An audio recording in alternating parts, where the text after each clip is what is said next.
عقیل جو تھے وہ علم الانساب کے ماہر تھے، جس کے سبب سے ان سے مشورہ کر رہے ہیں۔ تو جب مشورہ کر رہے ہیں، ہمارے پیغمبر بھی مشورہ کر رہے ہیں، مولا متقیان بھی، تو پھر ہم کیوں نہ مشورہ کریں؟ تو جو بھی کام شروعات کرے تو اس میں سب سے پہلے ایک مرتبہ اپنے جو اسپیشلسٹ ہیں نظر آئے، ان سے ضرور جناب والا آپ مشورہ کر لیں۔ اس کے تیسری حدیث جو ہے امام حسن مجتبی علیہ السلام کی، فرماتے من احب الدنیا ذهب خوف الآخرہ عن قلبہ، جو بھی بہت زیادہ دنیا سے دوست اور دنیا پرست ہونے لگتا ہے تو اس کا ایک بہت بڑا نقصان ہی ذهب الخوف الآخرہ، آخرت کا خوف اس کے دل سے نکلنا شروع ہو جاتا ہے، اس کے دل سے جناب والا وہ جگہ جو آخرت کے سلسلے میں ہے وہ آہستہ آہستہ کم ہونا شروع ہو۔ پیسہ، گاڑی پیسہ آپ ضرور حاصل کریں، کسی نے نہیں منع کیا ہے۔ امام رضا بھی بہترین لباس پہنتے تھے، امام حسن مجتبیٰ کا بہترین دسترخوان، مولا امام حسین بہترین گھوڑے کے اوپر سواری کرتے تھے، خود کافی گھوڑے جناب انہوں نے پال کے رکھے تھے۔ تو اس سے کیا ہمیں آپ کو درس دیا جا رہا ہے کہ آپ ضرور حاصل کریں، مگر آپ سے محبت نہ کریں۔ محبت کرنے سے فوراً آخرت کا جو خوف جب آہستہ آہستہ ختم ہو جاتا ہے۔ جلدی میں آگے بڑھوں، اس لیے انشاءاللہ امام حسن مجتبیٰ کے سلسلے میں آج گفتگو کرنا ہے۔ اس کے بعد آخری حدیث امام حسن مجتبیٰ کی، جس میں انہوں نے ہمیں اور آپ کو ایک پیغام دیا، الفرصۃ سریع الفوت بطیۃ العود، کہتے ہیں کہ فرصت کے اوقات جو ہیں وہ بہت جلدی گزر جاتے ہیں اور بڑی مشکلوں سے جانے والا پھر واپس آتے ہیں، بڑی دیر میں واپس آتے ہیں۔ اس کا مطلب یہ ہے کہ اگر کوئی بھی ٹارگٹ ہم کرنا چاہ رہے ہیں، کوئی بھی کام کرنا چاہ رہے ہیں، تو اس کے لیے پلاننگ کریں، اور اس کے لیے جو فرصت کے اوقات ہیں، جو ہمارے پاس ٹائم جو ہم نے لمٹ کیا ہے، اس کے اوپر ہمیں کام کرنا پڑے گا۔ آج کے زمانے کی جو اسپیشلسٹ ہیں، مثلا کمپیوٹرائز کا سسٹم چل رہا ہے، خاص کر کے بامبے کے مومنین کے لیے میں عرض کروں کہ جو بھی کوئی بھی کورس کرنا چاہتا ہے کمپیوٹرائز کا، وہ ہم سے رابطہ کرے، ظاہر چیریٹیبل ٹرسٹ جس کا ایڈریس آ رہا ہے وہ رابطہ کرے، انشاءاللہ فری میں آپ کا پورا کورس کروایا جائے گا۔ جو بھی آپ ڈیزائنر بننا چاہیں، اکاؤنٹنٹ بننا چاہیں کمپیوٹر سے وغیرہ وغیرہ، جو بھی تقریباً ورڈز ہے وغیرہ، جو بھی آپ کرنا چاہیں آپ انشاءاللہ رابطہ کریں، آپ کے لیے انشاءاللہ انتظامات کیے جائیں گے، تاکہ ہمارا کوئی بھی بندہ مومن یا مومنہ پیچھے نہ رہ جائے دنیا کے دوڑ میں۔ ہر اعتبار سے ہمیں مومنین کو آگے لے کر آنا ہے، تو لہٰذا اس کے لیے ضروری ہے کہ ہم اور آپ اس دوڑ میں شامل ہونے کے لیے کوشش کریں گے، محنت کریں گے، اور رسول اللہ نے فرمایا من جدہ وجدہ، جو جس کے لیے کوشش کرتا ہے وہ ایک نہ ایک دن انشاءاللہ اس کو پا لیتا ہے۔ آئے سب سے پہلے ہم آپ کی خدمت میں امام حسن مجتبیٰ علیہ السلام کے لیے کچھ امپورٹنٹس باتیں جناب والا بیان کروں۔ رسول اللہ کو جو طعنہ دیا جاتا تھا کہ آپ قطع النسل ہیں، نو ڈیسینڈنٹ، آپ کی نسل جناب والا منقطع، بڑا خوشی منا رہے تھے ابو جہل ابو لہب کہ بھائی ان کی تو کوئی اولاد تو ہے ہی نہیں، جس کی ان کی آنکھ بند ہوئی ہم سب کچھ ختم کر دیں گے۔ مگر اللہ نے جواب قرآن مجید میں انا اعطیناک الکوثر کے ذریعے سے جب دیا کہ ہم نے آپ کو اولاد کثیر عنایت فرمائی ہے، کوثر سے مراد تو ایک مرتبہ جناب فاطمہ زہرا سلام اللہ علیہا ہے، تو رسول کی نسل امام حسن مجتبیٰ علیہ السلام کی ولادت جو ہوئی ہے، یہ بہت بڑا جواب تھا۔ اس لیے میں آپ کی خدمت میں عرض کروں کہ پہلے سید اس کائنات میں رسول کے گھر میں امام حسن مجتبیٰ کی ولادت سے ہوئے، کیونکہ بعض ایسے القاب ہیں جو سادات تھے، مثال کے طور پر ہمارے پیغمبر اکرم سید الانبیاء ایک لقب ہے، مولا متقیان کا لقب سید العوصیہ، تمام وصیوں کے سردار، سید العولیاء، تمام اولیاء کے سردار، ولیوں کے سردار۔ اس کے بعد بھی جناب فاطمہ زہرا کا لقب سیدۃ النساء اہل الجنہ، تمام اور جنت میں جو عورتیں جائیں گی ان کی سردار، سید النساء العالمین، تمام دنیا کی عورتوں کی سردار۔ یہ جو لقب ہے، یہ ایک لقب ائمہ معصومین کو اور جناب زہرا کو اللہ کی طرف سے عطا ہوا ہے، مگر ایک لقب وہ ہے کہ جو نسبی طور کے اوپر ہے، جو سلسلہ شروع ہوا ہے سادات کا، وہ امام حسن مجتبیٰ علیہ السلام کی ولادت سے ہوا ہے۔ یہ دروازہ کھلا ہے سادات کا امام حسن مجتبیٰ کی ولادت سے۔ اللہ اکبر، یہ ایک بہت بڑا معاملہ تھا۔ امام حسن کا نام اس کائنات میں ولادت کے بعد جو رکھا ہے پیغمبر اکرم نے اللہ کے حکم سے، اللہ نے خزانے میں چھپا کے رکھا تھا۔ اب جناب آدم سے لے کر اس وقت کی تاریخ آپ دیکھ لیجیے، کسی کا بھی نام حسن نہیں تھا، حسن نہیں تھا، یہ پہلا نام جو ہے دیا گیا۔ پھر ان کے جو چھوٹے بھائی ہیں جن کا نام حسین ہے علیہ الصلاۃ والسلام، یہ گرامر کے اعتبار سے اس میں تصغیر ہے۔ حسن جو ہے خود اس میں مشبہ ہے، صفت مشبہ ہے، اسی کا جو ہے اس میں تصغیر بنتا ہے حسین۔ حسن یعنی بہت خوبصورت، اور حسین یعنی خوبصورتی کی انتہا، خوبصورتی کی انتہا جس پر ہو جائے اسے حسین کہتے ہیں۔ تو حسین جب اکٹھا ہوتے ہیں تو حسن بنتے ہیں، کیونکہ حسن سے بنا ہے حسین۔ عزیزان محترم، ذرا غور فرمائیں، ذرا فکر کریں کہ کتنی بڑی بات ہے کہ امام حسن اس شخصیت کو کہتے ہیں کہ جو حسین کے بھی امام ہیں۔ 10 سال ہمارے امام حسین علیہ السلام نے مولا امام حسن کے پیچھے نماز پڑھی ہے۔ 10 سال مولا کائنات کے بعد جو امامت کا سلسلہ امام حسن تک تھا، امام حسن کے ساتھ ساتھ امام حسین قدم بقدم، جب بھی چلتے تھے تو وہ ایک قدم پیچھے رہتے تھے ہمیشہ امام حسن سے، ہمیشہ یہ روایت میں دیکھا گیا ہے۔ جنگ جمل میں ساتھ میں ہیں، جنگ صفین میں ساتھ میں، جنگ نہروان میں ساتھ میں ہیں، بڑے بڑے مارکے جتنے بھی انجام پائے ہیں اس میں جناب والا موجود تھے۔ کیا کہنا ہے امام حسن علیہ السلام کی ولادت و سعادت کا، ذرا غور فرمائیں کہ بابا جو آئے ہیں وہ اللہ کے گھر پر آئے ہیں، یعنی ولادت خانہ کعبہ میں ہوئی ہے، اللہ کے گھر پر آئے ہیں، اور بیٹا جس کائنات میں آیا ہے کون سے مہینے میں آیا ہے؟ اللہ کا جو مہینہ ہے رمضان، اس میں آئے ہیں۔ یعنی اگر مکان کو دیکھا جائے تب بھی اسی گھر کی سرداری ہے، زمان کو دیکھا جائے پورے 12 مہینے میں سب سے بہترین اور سردار والا مہینہ وہ ہے رمضان۔ اس رمضان میں اس گھر کے ایک سردار آئے ہیں، امام حسن مجتبی علیہ السلام۔ اللہ اکبر! یہ امام حسن مجتبی علیہ السلام کے سلسلے میں ہے کہ یہ وہ رمضان میں تشریف لائے ہیں کہ جس رمضان میں پروردگار عالم نے سب سے بڑی نعمت عنایت کی ہے اس کائنات میں مسلمانوں کو، جس کا نام قرآن کریم ہے۔ وہ اسی مہینے میں امام حسن کو بھیجنے کے بعد کچھ ایک پیغام دیا جا رہا ہے۔ وہ پیغام یہی ہے کہ دیکھو قرآن ناطق بھی پہلے آیا اس کائنات میں بتانے کے لیے، پڑھانے کے لیے، اور قرآن صامت بھی اسی مہینے میں آیا، یعنی خاموش قرآن، یعنی جو 30 پارے کا ہے ہمارے پاس، بولتا ہوا قرآن جو اہل البیت ہیں اسی ماہ مبارک رمضان کے مہینے میں ہے۔ تو قرآن صامت بھی کا کبھی آمد کا معاملہ اسی مہینے میں، اور قرآن ناطق کی بھی آمد کا معاملہ اسی مہینے میں ہے۔ لیلۃ القدر سے جب پوچھا گیا لیلۃ القدر اس ماہ مبارک رمضان میں ہے، اس سے مراد کیا؟ تو چھٹے امام نے ارشاد فرمایا اس سے مراد ہماری جدہ ہے، ہماری جدہ فاطمہ زہرا سلام اللہ علیہا ہے۔ تو وہ بھی آ رہی ہیں، وہ بھی منسوب ہو رہے ہیں شب قدر کے اعتبار سے اس ماہ مبارک رمضان کے اندر میں۔ رسول اللہ ارشاد فرماتے اللہم انی احب حسنا، اے پروردگار میں دوست رکھتا ہوں حسن کو، اور میں اس کو بھی دوست رکھتا ہوں کہ جو حسن کو دوست رکھے۔ کتنی بڑی بات ہے! ابھی اس جشن سے پہلے آپ رسول کو چاہ رہے تھے، آپ محب رسول تھے، مگر جیسی اس جشن میں بیٹھے تو اس حدیث کے روح سے آپ محبوب رسول بن گئے۔ محبوب رسول کو یہ بننا چاہتا ہے تو اس کو ایک مرتبہ جناب امام حسن مجتبی علیہ السلام کے اس جشن میں جناب والا بیٹھنا پڑے گا۔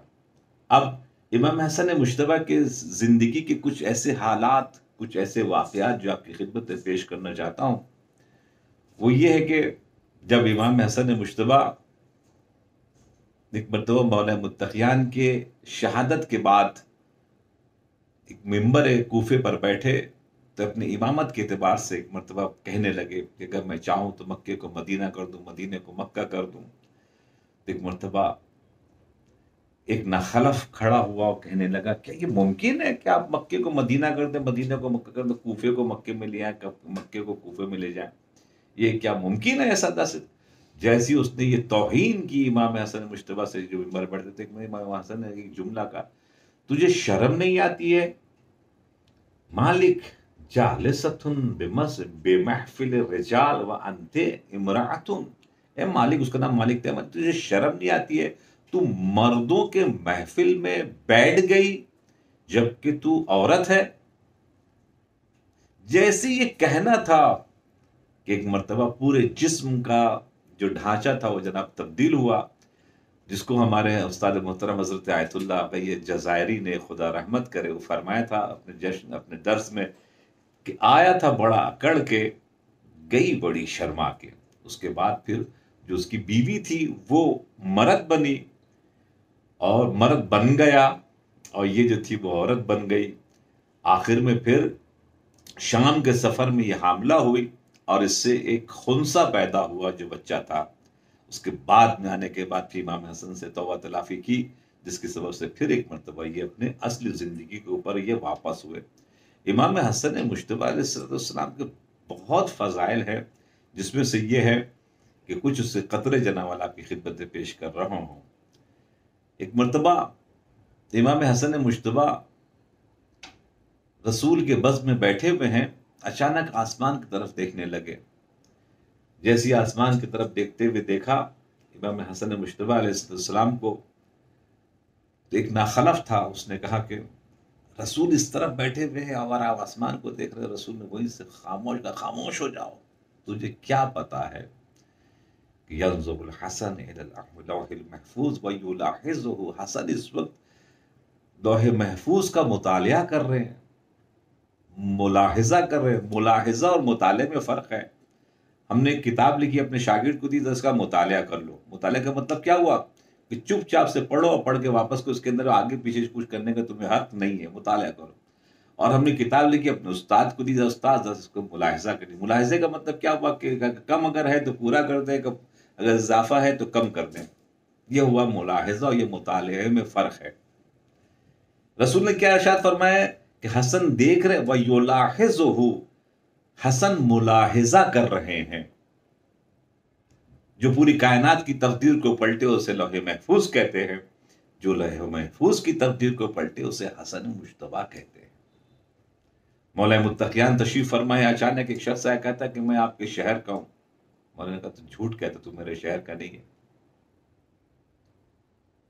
تو کہا میں کچھ سوال کرنا چاہتا ہوں آپ سے. کہا وہ بھی تو جھوٹ کہتا، تیرا سوال نہیں ہے یہ.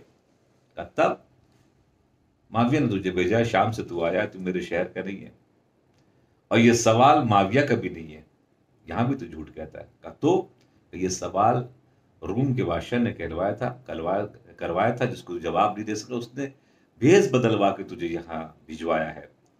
اب تو اگر جواب لینا چاہتا ہے تو میں کیا کہوں، میرا فرزند ہے یہاں حسن مجتبیٰ بیٹھے ہوئے، آپ ان سے پوچھ. اس وقت 3-4 سال کے تھے. ایک بات امام حسن کی طرف مخاطب ہوا، اس نے کہا کہ میرے کچھ سوال ہے. تو امام نے فرمایا ہاں تیرا سوال یہی ہے نا کہ سچ اور جھوٹ میں فاصلہ کتنا ہے. ہاں ہاں بالکل یہی سوال ہے. کہ سچ اور جھوٹ میں فاصلہ جو ہے وہ یہ ہے 4 انگل کا. آنکھوں سے جو دیکھا جائے وہ سچ ہے، اور جو کانوں سے سنا جائے وہ سب سچ نہیں ہوتا. ایک مرتبہ ہاتھ رکھ کے بتائیے 4 انگل کا فاصلہ ہے حق اور باطل میں، سچ اور جھوٹ میں. دوسرا سوال اس نے کہا، دوسرا سوال میرا یہ ہے کہ زمین سے آسمان تک کا فاصلہ کتنا ہے. تو سوچو کلومیٹر بولیں گے، میل بولیں گے، میل بولیں گے. نہیں، امام نے فرمایا نہیں، ایک مظلوم کی آہ فوراً پہنچ جاتی ہے، یہ فاصلہ ہے، اتنا نزدیک ہے زمین سے. کہ مشرق سے مغرب تک کا کتنا فاصلہ ہے؟ کا سورج ایک دن میں جناب مشرق سے مغرب کی طرف چلا جاتا ہے، یہ یوں ہی زمین گھوم جاتی ہے. پھر ایک مرتبہ اس نے کہا کہ وہ 10 چیزیں ایک دوسرے کی جو اوپر ہیں وہ بیان فرما دیں. امام حسن مجتبیٰ پھر گویا ہوئے کہا کہ اس دنیا میں سب سے سخت چیز جو ہے پتھر ہے، پتھر سے بھی سخت، پتھر کے بھی اوپر لوہا ہے جو اسے توڑ دیتا ہے. لوہے سے بھی اوپر آگ ہے جو اسے پگھلا دیتی ہے. آگ سے بھی اوپر پانی ہے جو اسے بجھا دیتا ہے. اور پانی سے بھی اوپر وہ بادل ہیں جو اسے لے کر اڑتے ہیں. اور بادل سے بھی اوپر وہ ملک ہیں کہ جو ان بادلوں کو لے کے اڑتے ہیں. ان ملک سے بھی اوپر ملک الموت ہیں جو ان ملائکہ کو بھی موت دے دیں گے. اس سے بھی اوپر ملک الموت سے بھی اوپر موت ہے جو اس ملک الموت کو بھی آئے گی. اور اس سے بھی اوپر ایک امر الہی ہے، امر ہے، جیسے کہ قرآن مجید میں آیا اطیعوا اللہ واطیعوا الرسول واولی الامر منکم. آپ جا کے اس کی روایت میں دیکھیں، آپ اس کے فضائل، اس کی تفسیر میں دیکھیں تو پتہ چلے اولی الامر سے مراد ائمہ معصومین علیہم الصلوۃ والسلام ہے. آیا تھا کسی اور مسلک سے فضائل جنا والا، پھر ایک مرتبہ رسول کے بزم میں ایک مرتبہ ایسی ایک ضعیف آئے کہ لوگ ان میں پہچان نہیں پائے. تو ایک مرتبہ اس ضعیف نے کہا، جو بڑی اچھی شخصیت تھی، کہ یا رسول اللہ آپ سے کچھ سوال کرنا ہے. بہت سے لوگ بیٹھے ہوئے تھے. رسول نے کہا ہاں ضرور سوال کریں، مگر اس سوال کا جواب ہمارے بچے سے لے لیجئے. پھر امام حسن مجتبیٰ علیہ السلام کی طرف مخاطب ہو کر ایک مرتبہ جیسی اس طرف بتایا کہ آپ اس سے جواب لے لیں، تو ایک مرتبہ امام حسن مجتبیٰ کو سائڈ میں لے کر گیا اور پھر سوالات کے جوابات لینا شروع کیا. جوابات جب لے لیا تو ایک مرتبہ چلنے جب لگے تو رسول نے پوچھا کیا جوابات ہو گئے؟ کہا ہاں یا رسول اللہ جواب. اور مطمئن ہوئے؟ کہا جو جواب آپ سے ملتا وہی جواب مجھے اس عظیم آپ کے نواسے سے ملا، اور بہترین جواب ملا، اور میں اس سے مطمئن ہو گیا. جب وہ چلے گئے رسول اللہ نے اقرار کروا لیا، تو کچھ یہ جو اگل بغل بیٹھے ہوئے لوگ تھے ان کو ہضم نہیں ہوا، اور ان لوگوں نے پوچھا کہ وہ کون تھے بھائی، یہ کون شخصیت تھی، چہرہ جانا پہچانا نہیں معلوم ہو رہا تھا. تو ایک مرتبہ کہا کہ یہ خضر پیغمبر تھے جو کچھ سوال لے کر آئے تھے اپنے جوابات کو لینے کے لیے. آپ نے غور فرمایا، جو نبیوں کو نہ پہچانے اسے صحابی کہتے ہیں، جو نبیوں کو پہچان لیں اسے آل محمد کہتے ہیں. یہ فرق ہے. امام حسن مجتبیٰ علیہ السلام کا دسترخوان بہت مجرب ہے. آپ اگر نیت کر سکتے ہیں تو ایک مرتبہ نیت کرے کہ انشاءاللہ تعالیٰ، جیسے جناب عباس کی نیت کرتے، امام حسین کی نیت کرتے، ایسی نیت کرے کہ اگر میرا یہ کام ہو گیا تو امام حسن کا دسترخوان لگائیں گے.